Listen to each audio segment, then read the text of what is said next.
Record टूटते हैं, लेकिन कुछ खिलाड़ी रिकॉर्ड बनाने के लिए पैदा होते हैं, और जब नाम लियोनेल मेसी का हो तो हर मैच इतिहास का नया अध्याय बन जाता है। विश्व कप फाइनल की निराशा को पीछे छोड़ने के बाद लियोनेल मेसी ने सिर्फ इंटर मियामी को जीत ही नहीं दिलाई, बल्कि एक ऐसा रिकॉर्ड भी अपने नाम कर लिया जिसने एक बार फिर साबित कर दिया कि उम्र सिर्फ एक संख्या है। एटलेटिको सैन लुइस के खिलाफ 2 शानदार गोल दागते हुए मेसी लीग्स कप के इतिहास में सबसे ज्यादा गोल करने वाले खिलाड़ी बन गए। इसी के साथ फुटबॉल जगत में एक बार फिर बहस तेज हो गई है। क्या मेसी अब भी दुनिया के सबसे प्रभावशाली खिलाड़ी हैं, और उनका मुकाबला क्रिस्टियानो रोनाल्डो से कैसे किया जाए? बारिश से भीगे मैदान पर जब इंटर मियामी और एटलेटिको सैन लुइस आमने सामने थे, तब शायद किसी ने नहीं सोचा था कि यह मुकाबला सिर्फ एक जीत की कहानी नहीं, बल्कि इतिहास बनने का गवाह भी बनेगा। मेसी ने पूरे मैच में अपने अनुभव, शानदार मूवमेंट और बेहतरीन फिनिशिंग का प्रदर्शन करते हुए 2 गोल किए और इंटर मियामी को 4-2 की शानदार जीत दिलाई। इन 2 गोलों के साथ मेसी के लीग्स कप में कुल गोलों की संख्या 15 हो गई। इसके साथ ही उन्होंने लॉस एंजलिस एफसी के स्टार फॉरवर्ड डेनिस बुआंगा को पीछे छोड़ दिया और लीग्स कप इतिहास के सर्वाधिक गोल करने वाले खिलाड़ी बन गए। यह उपलब्धि इसलिए भी खास है क्योंकि मेसी ने यह रिकॉर्ड बेहद कम मैचों में अपने नाम किया है और हर सीजन में अपनी टीम के लिए निर्णायक भूमिका निभाई है। लेकिन कहानी सिर्फ यहीं खत्म नहीं होती।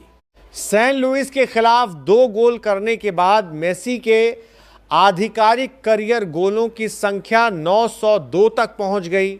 दूसरी ओर क्रिस्टियानो रोनाल्डो के नाम लगभग 955 आधिकारिक गोल दर्ज है, यानी कुल गोलों के मामले में रोनाल्डो अब भी मेसी से करीब 53 गोल आगे है। यही आंकड़ा अक्सर दोनों महान खिलाड़ियों की तुलना में सबसे पहले सामने रखा जाता है। लेकिन अगर सिर्फ गोलों की संख्या से आगे बढ़कर पूरे खेल को देखा जाए तो तस्वीर कुछ अलग नजर आती है। 2026 कैलेंडर वर्ष में मेसी का प्रदर्शन बेहद शानदार रहा है। उन्होंने गोल करने के साथ साथ अपनी टीम के लिए लगातार मौके भी बनाए हैं।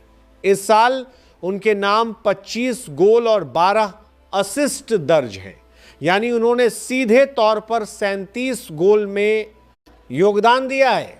वहीं दूसरी ओर क्रिस्टियानो रोनाल्डो ने 2026 में 19 गोल किए हैं और केवल 1 असिस्ट दर्ज की है। कुल मिलाकर उनका गोल योगदान 20 रहा है।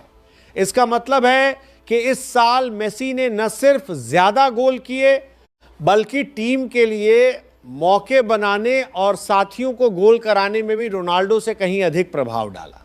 यही वजह है कि फुटबॉल विशेषज्ञ अक्सर कहते हैं कि मेसी सिर्फ गोल स्कोरर नहीं है, बल्कि पूरे खेल को नियंत्रित करने वाले खिलाड़ी हैं। वह मिडफील्ड में उतरकर खेल बनाते हैं, डिफेंस को तोड़ते हैं, वह असिस्ट देते हैं और ज़रूरत पड़ने पर खुद मैच भी खत्म कर देते हैं। दूसरी ओर रोनाल्डो की सबसे बड़ी ताकत गोल स्कोरिंग रही है। दोनों खिलाड़ियों की शैली अलग है, लेकिन महानता की बहस आज भी जारी है। 39 साल की उम्र में भी मेसी लगातार नए रिकॉर्ड बना रहे हैं। लीग्स कप के इतिहास में सबसे ज्यादा गोल करने का रिकॉर्ड इस बात का सबूत है कि उनका प्रभाव अभी खत्म नहीं हुआ है। इंटर मियामी के लिए वह आज भी वही खिलाड़ी हैं जो बड़े मुकाबलों में सबसे बड़ा अंतर पैदा करते हैं। रोनाल्डो कुल गोलों के मामले में अभी भी आगे हैं, लेकिन 2026 के प्रदर्शन को देखें तो मेसी का पलड़ा भारी दिखाई देता है।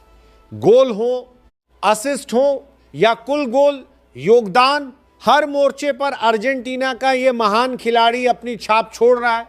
फुटबॉल के 2 सबसे बड़े नामों के बीच यह मुकाबला शायद कभी खत्म नहीं होगा।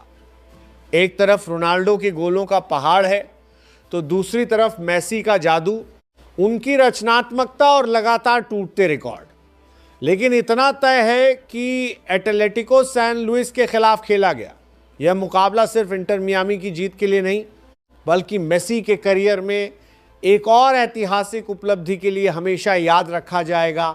आप लोगों की क्या राय है हमें कमेंट कर ज़रूर बताएं। वीडियो अच्छी लगी हो तो लाइक करें, शेयर करें और चैनल को सब्सक्राइब करें।